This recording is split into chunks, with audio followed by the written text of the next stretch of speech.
How to make the most delicious spinach soft scramble. Let's go.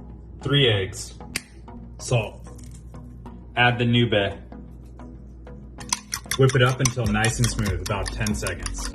Medium heat, get some ghee, spread.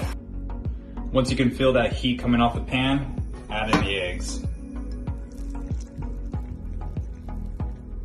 Now as you start to see this edge come across, now what you're gonna do is you're gonna really just move this consistently until eggs are done. If the eggs are almost done, you're gonna add in your spinach because the spinach is gonna slow down the cooking of the eggs.